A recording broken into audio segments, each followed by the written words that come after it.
vou começar hoje, a gente vai tentar fazer, como GO é muito, muito, muito tema, vamos tentar fazer mais rápido e tentar fazer, talvez não dê pra gente fazer todos de cada tema, né?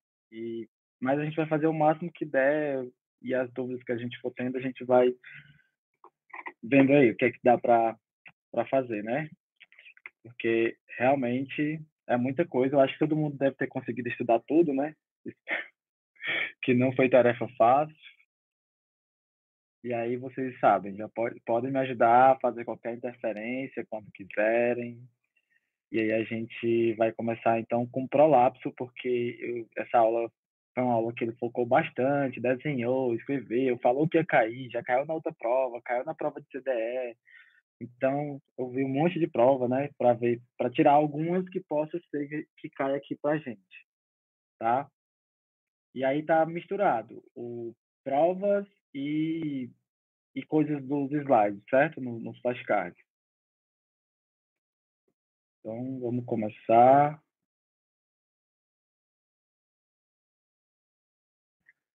Pode quem.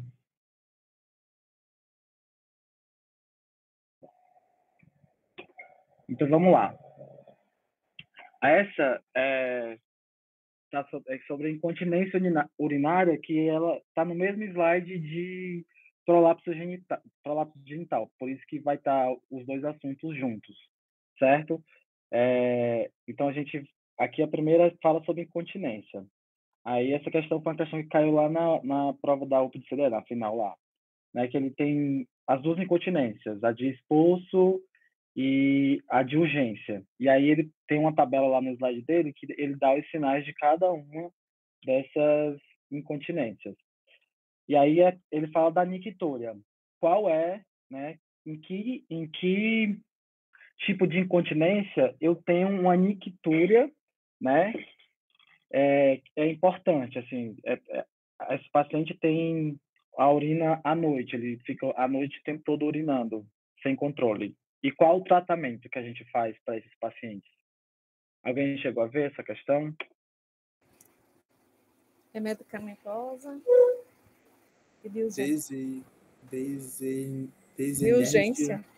Do Detrosul e aquele oxibutantan. Oxibutinina, né? Então, caiu essas duas perguntas lá, né? Caiu tanto falando que a incontinência, a nictúria era um sintoma que é prevalente da incontinência de urgência, que a incontinência de urgência é aquela incontinência onde a gente tem uma alteração da contração do músculo detrusor da bexiga, né? E aí o tratamento que eu faço para essas pessoas é só com essa oxibutinina, que é se não me engano, é um antagonista da acetilcolina, alguma coisa assim, certo?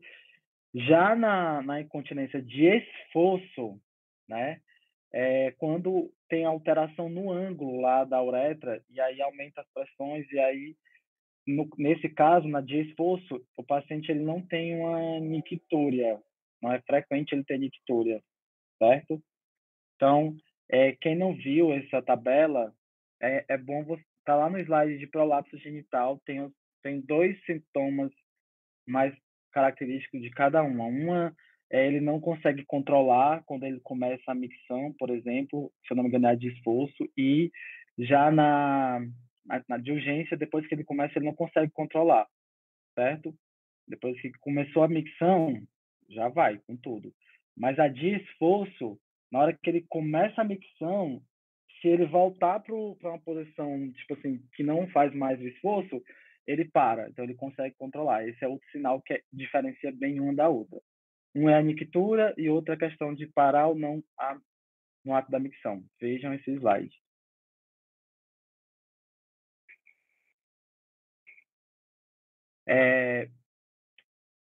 Qual a cirurgia que é usada no prolapso genital que combina, né, a colpoplastia anterior, mais a amputação do coelho, mais a colpoperineorrafia posterior, a sutura dos ligamentos cardinais, né?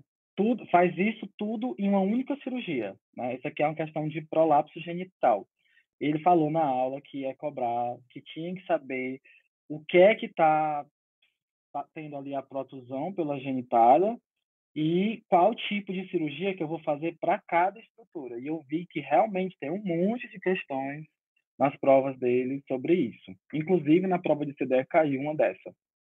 Mas essa aqui, especificamente, quando faz tudo, é a operação de Manchester. Aqui vai ter um slide que vai ter todas elas, um flashcard que a gente vai comentar, então vou deixar para comentar um pouco mais à frente. Então, quando tem todas elas, aqui eu copiei e colei do slide, você vai lembrar do Manchester, tá? O que é que vai causar, gente, um prolapso genital? Eu acho isso aqui bem legal da gente saber, certo? Eu tenho 3 etiologias. Eu tenho fatores traumáticos, que aí vocês vão lembrar. O parto vaginal é o mais comum. Na hora que o bebê passa ali, ele causa desgarro, às vezes deixa, né, abre demais. Então, isso acaba causando uma alteração ali da estrutura vaginal. E aí não volta 100% ao normal. Então, o parto vaginal, principalmente quando são bebês macrossômicos, eles tendem a deixar essa sequela, né, do prolapso, que aí pode ser da vagina, do útero e por aí vai. E aí, e tosse, ou seja, tudo aquilo que eu aumento a pressão abdominal, o paciente, se ele botar lá, o paciente com DPLC é fator de risco para ter prolapso? É, porque é um paciente que tosse muito, certo? Paciente que tosse é fator de risco, se liga. Aí tem a questão trófica, que aí pacientes com idade avançada, que é também comum a gente ver aqueles idosinhos, principalmente mulheres chegando no hospital com esses prolapsos. E geralmente o sintoma que a mulher chega dizendo é que sente uma bola, um bulto, né, que eles chamam aqui ali na vagina. Às vezes ela mesma vai lá e coloca, faz a redução dessa estrutura, seja do útero, da parede anterior, posterior da vagina, e por aí vai. Que mais? E os fatores somáticos, que aí já vai ser da própria estrutura, alguma doença congênita, a pessoa que tem uma deficiência aí do tecido do colágeno, tecido conjuntivo, e isso vai facilitar a formação de prolapso. Então, quais são as formas clínicas do prolapso genital dos compartimentos anterior e apical? Era isso que eu estava querendo fazer para vocês. Então, tem um monte de coisa aí, mas não fica com medo. É assim, você vai imaginar aí a mulher deitada na posição ginecológica. E aí você vai dividir, esse é um desenho que ele fez na aula e colocou lá para foi escrevendo, né? Então você vai dizer a parte de cima, que é a apical, né? A parte do meio, aliás, a parte de cima é a anterior, a do meio seria a apical e a de baixo a posterior. Então estou dividindo a vagina ali, a vulva, na verdade, em 3 segmentos. Ela está na posição ginecológica. Eu estou na parte anterior, que vai ser a parte de cima, a apical, que vai ser aqui no meu dedo do meio, e a posterior, que vai ser na parte de baixo. Beleza? Essa a gente vai dividir assim, a vulva, a genitália da mulher. E aí, eu quero saber quais as estruturas que vão ter prolapso na parte anterior, ou seja, aqui na parte de cima, né? Então, quais são as estruturas que estão lá? Então, a parede anterior da vagina vai estar lá em cima. Então, se ele falar numa questão, eu tenho um prolapso da parede anterior da vagina, como é que eu chamo esse prolapso? De copocele anterior. Ele às vezes cobra só isso, copocele anterior. Prolapso anterior da parede da vagina, certo? Prolapso. Se fosse na posterior, você já vem para cá para ver. Se for parede posterior da vagina, é copocele posterior. Beleza? Se o prolapso for da uretra, que vai estar lá na parte de cima ali, ó. Então vai ser o uretrocele. Se ele trazer isso, é um prolapso de uretra. Se for da bexiga, é cistocele. Certo? Cistocele. E aí, eu posso juntar o 2 e o 3 e falar um nome só, que aí é o copocistocele, certo? E como é o nome da cirurgia que eu vou fazer para esse paciente? Coporrafia anterior. Coporrafia anterior vai ser uma cirurgia para corrigir prolapso de uretra e bexiga, certo?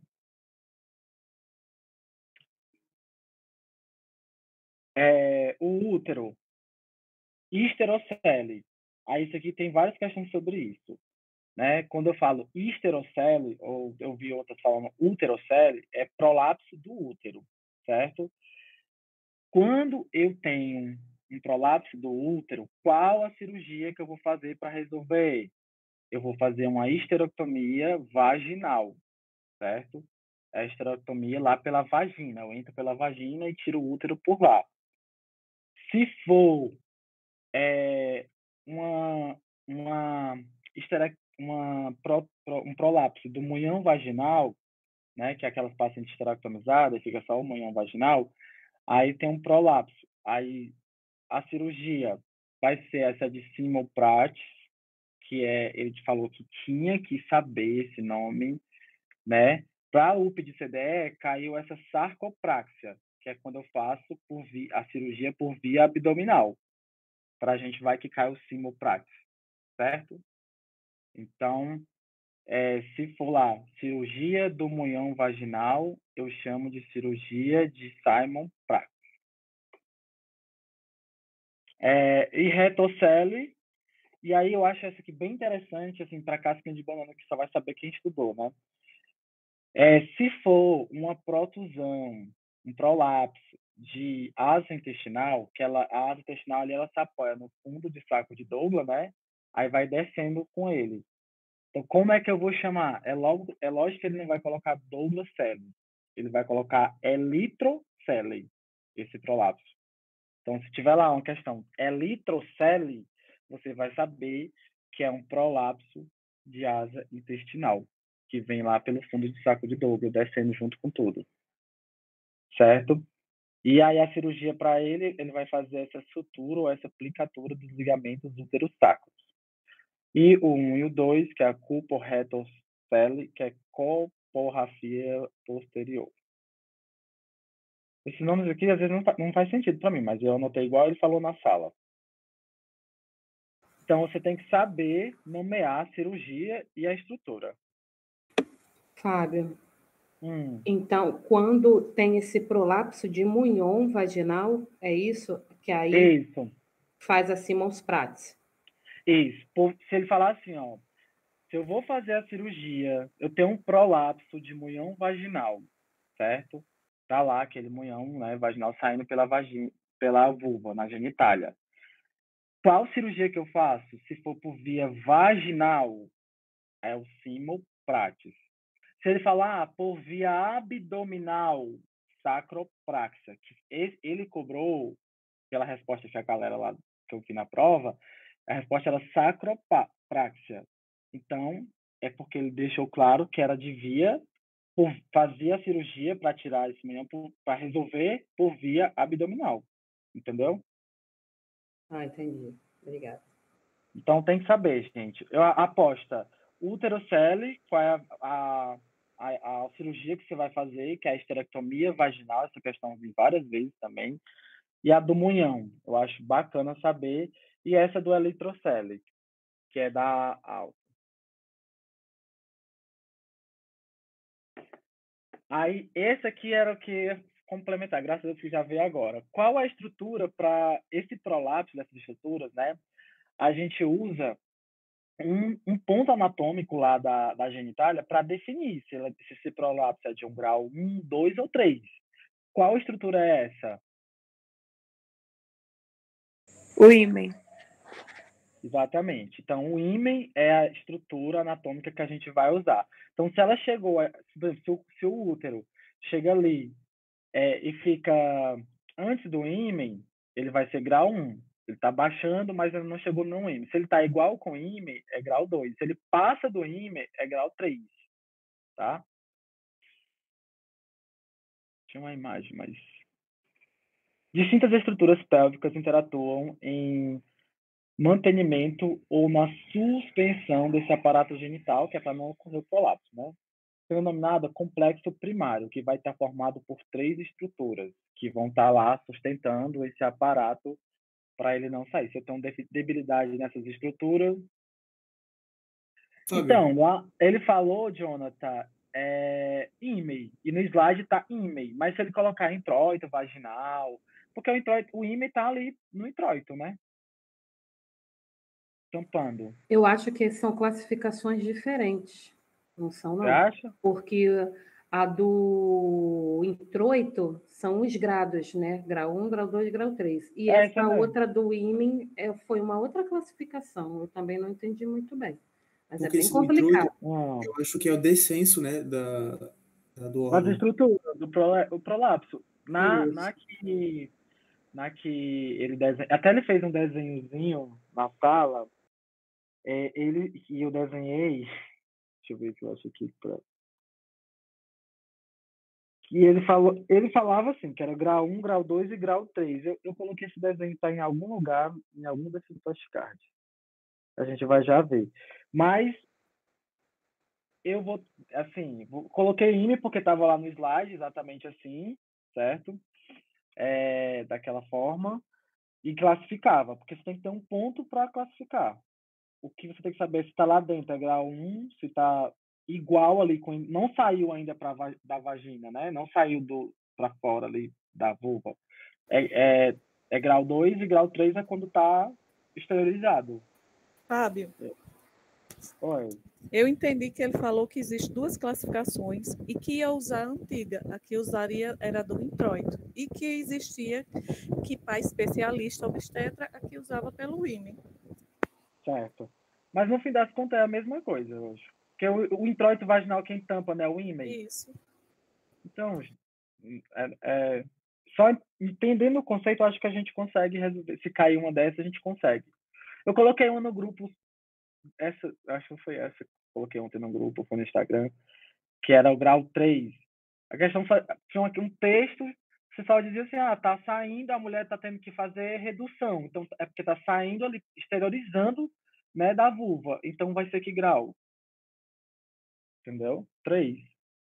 Se não sai, é 2. Se tá lá mais dentro, é... Então, esse aqui são os ligamentos que vai segurar essas estruturas, que é a face endopélvica, ligamento cardinal e ligamento útero-sacro. Então, esse aqui é, tipo, muito decoreba, mas fica aí... Existem duas formas fundamentais de incontinência que se produz por distintos mecanismos, né? Quais são?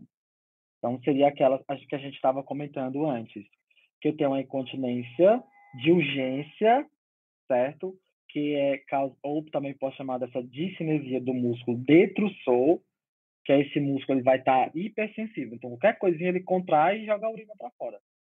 Para tratar, eu faço a oxibutinina. E tem a de esforço, que é devido à diminuição da pressão intrauretral por perda do ângulo suburetral. É ângulo suburetral. Aí você tem que fazer o tratamento.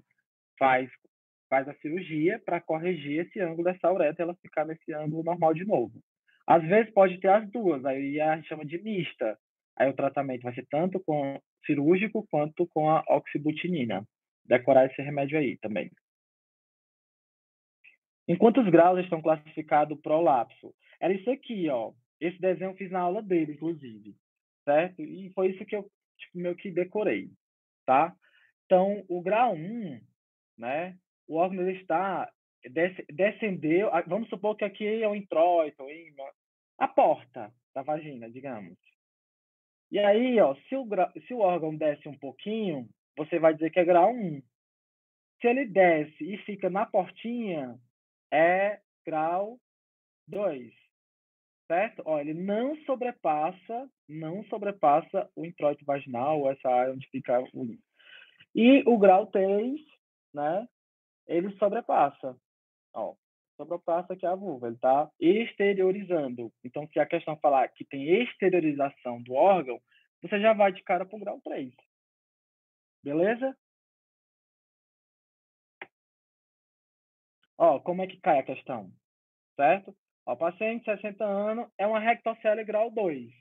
Qual é a cirurgia? Precisa saber isso.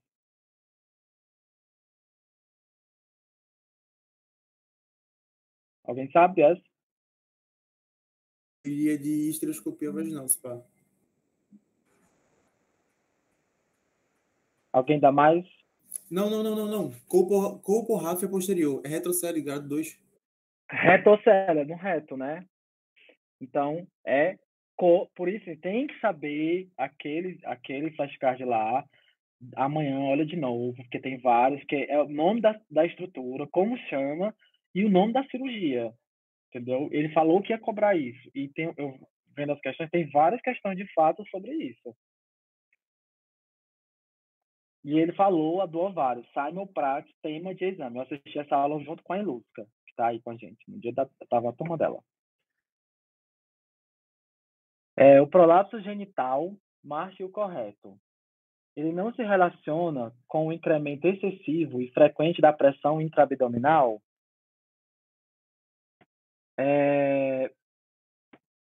Não tem relação com a idade do paciente? O parto vaginal constitui uma das estruturas mais frequentes? Nenhuma é correta.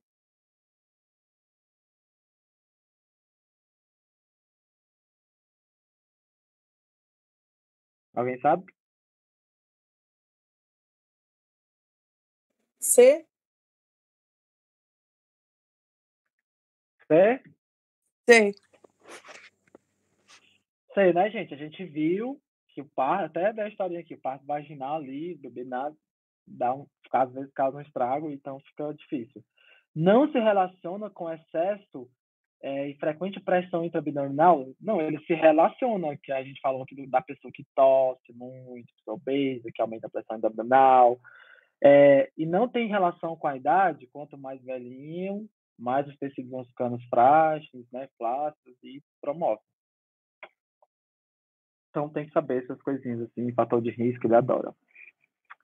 Outras, aqui tem o caso todinho. Você só precisa saber esse nome e dizer a resposta. Histerocele grado 3. Qual a cirurgia que você vai indicar?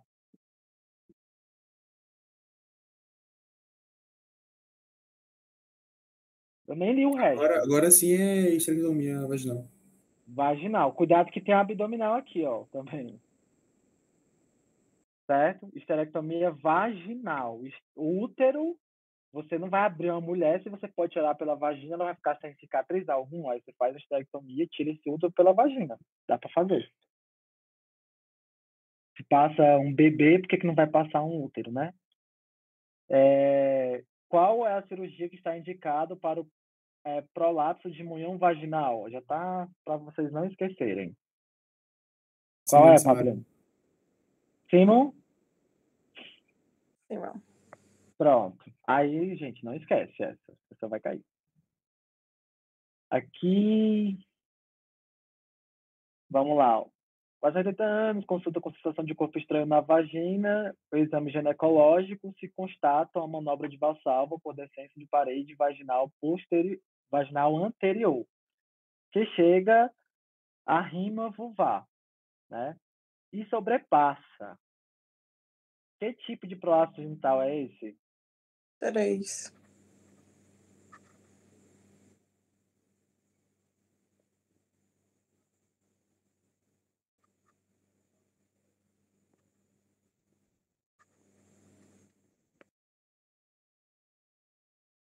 Pensaram? 10 segundos.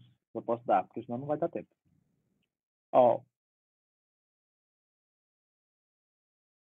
Ele tem...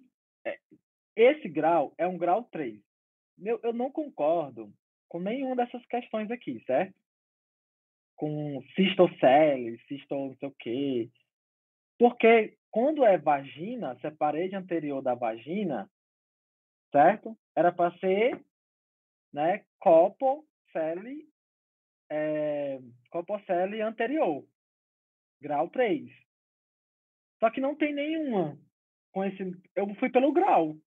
Se está sobrepassando a vagina, aqui é o introito. O útero está descendo, sobrepassou, né? Aqui é a portinha. Ele sobrepassou. Então, você vai botar aqui grau 3. Então, só tem uma com grau 3. Por isso que eu deixei a questão aí. Só para a gente classificar o grau, entendeu? Mas colpocelli não seria com relação à vagina? Hã? A colpocele não seria com É relação isso à que eu vagina? estive falando. E isso não é o útero que desceu, não? Não, a imagem aqui, amiga, é só para ilustrar, entendeu? Um grau 3 como é. Não é a vagina, não. Ah, tá. Então, beleza. Viu? Aqui tá a alça, ó. Aí se o útero tivesse no localzinho dele e essa alça descesse aqui por trás, pelo fundo de saco de Douglas, como é que a gente ia chamar? É enterocele, né? Ou litocele. É litocele, ou Douglas cele. Porque o útero fica lá em cima, mas ela começa a vir aqui forçando, ó, aí ela vem descendo aqui e sai, entendeu? Eu coloquei a imagem só para vocês tentarem visualizar.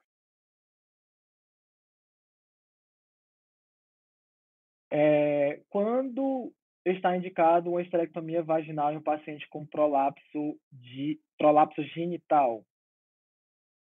Então, esterectomia vaginal, eu vou indicar, a gente já viu, que é na histerocele, grau 2, 3, ou se eu tiver um prolapso genital total, certo? Todas essas eu vou indicar a esterectomia vaginal.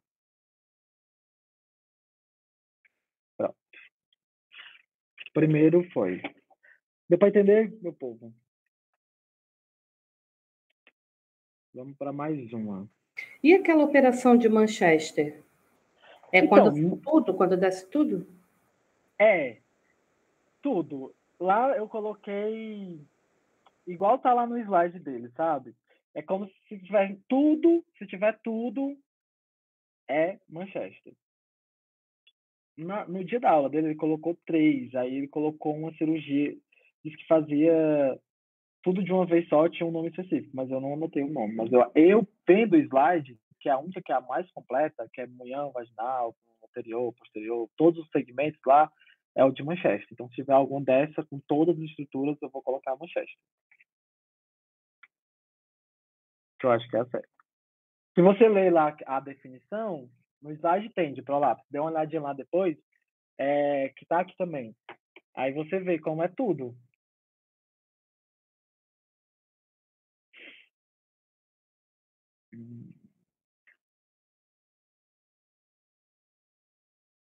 Vamos ver um pouquinho de anemia.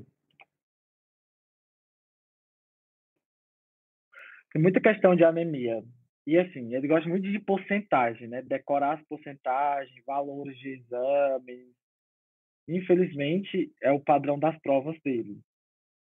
Então, por isso que eu boto assim, alguns de porcentagem, que é para a gente... E às vezes a porcentagem ela está no item da questão, né?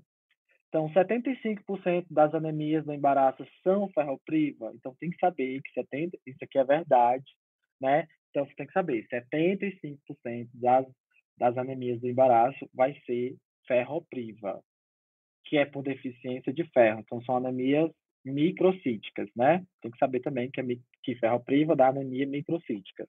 E se for megaloblástica, geralmente deficiência de ácido fólico, B12, por aí. Ó, tem que saber valores, gente. Então, anemia moderada, se considera, né, quais os valores? Tem a moderada, leve e a grave. Ele está pedindo a moderada. 10 segundos. B? B de bola. Acho que é. Quem dá mais? D. Letra D, letra D. D de dado. D de dado. Sim. Olha a pegadinha da questão. É D, certo? D de dado. Até 11 no primeiro trimestre, no último, o mínimo é 11. No segundo é 10,5, certo? Então, de 11, vamos supor que o nosso valor X, o nosso valor fechado vai ser 11, sempre.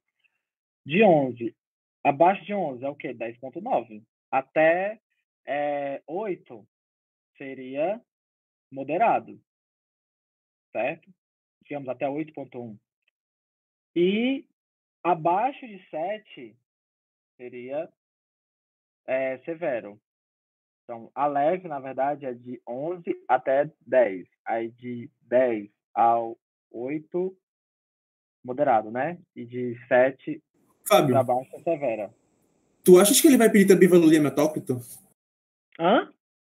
Tu achas que ele vai pedir também valor de hematócrito? Hematócrito ou hemácia? Não, você tem que saber o da hemoglobina para você diagnosticar a anemia.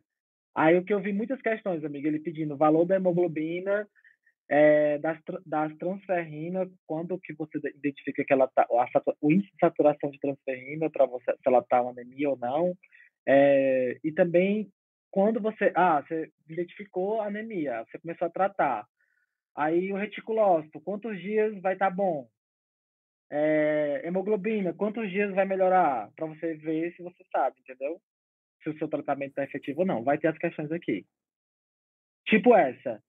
Você identificou uma paciente, está com anemia. Vamos supor que ela tá, é o nosso caso anterior, que ela estava com anemia moderada, né?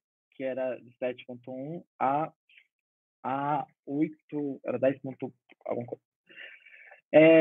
E aí você começou a tratar. Aí você pediu um exame de novo. Quanto tempo esses reticulócitos, se ele melhorar, você sabe que o tratamento que está fazendo está sendo eficaz? B. B, 7 dias, tá, gente? Ó, preste bem atenção, chove questão sobre isso. Reticulócitos, 7 dias. Depois que você começa a tratar, com 7 dias, a pessoa começa já a aumentar o reticulócito. Com 5 dias que você começa a tratar, a pessoa começa a melhorar a clínica dela. Ela deixa de ficar hipocorada, né? O cansaço vai diminuindo, a dor nas pernas, às vezes. Então, 5 dias é os sintomas clínicos. Reticulócito é 7 dias. E se ele te der hemoglobina e perguntar com quantos dias ela vai melhorar, aumentar, vai ser 30 dias. Tem que saber. Tem muitas questões sobre isso. A anemia é um problema hematológico mais frequente durante o embaraço. Beleza, sim.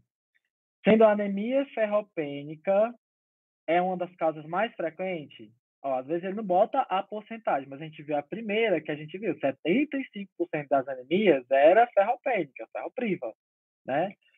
E está relacionada com prematuradez, baixo peso ao nascer e incremento da mortalidade perinatal. Sim. Sim. Eu penso assim nessa questão. Se a mãe tem anemia, ela tem pouca hemácia. O bebê, para sobreviver lá, ele precisa de oxigênio, digamos, né? Precisa de oxigênio, que é um dos nutrientes mais importantes para ele viver. E produzir energia, além da glicose e aminoácidos. Mas oxigênio. Quem é que leva oxigênio para ele? As hemácias. Se a mãe tem pouca hemácia, esse bebê não vai conseguir se desenvolver direito. Então, se ele não se desenvolve direito, ele pode nascer prematuro, com baixo peso, entendeu? Pode morrer mais facilmente. Então, começa a fazer essas associações para facilitar. Explique qual tratamento com anemia se considera... Esse aqui, estou falando alguma coisa. Explique quando o tratamento com anemia se considera efetivo, né? Começou a tratar. Como é que você vai ver se ele está efetivo ou não? Porque, tipo assim, você tratou, eu dei uma dose X de ferro. Não é o suficiente.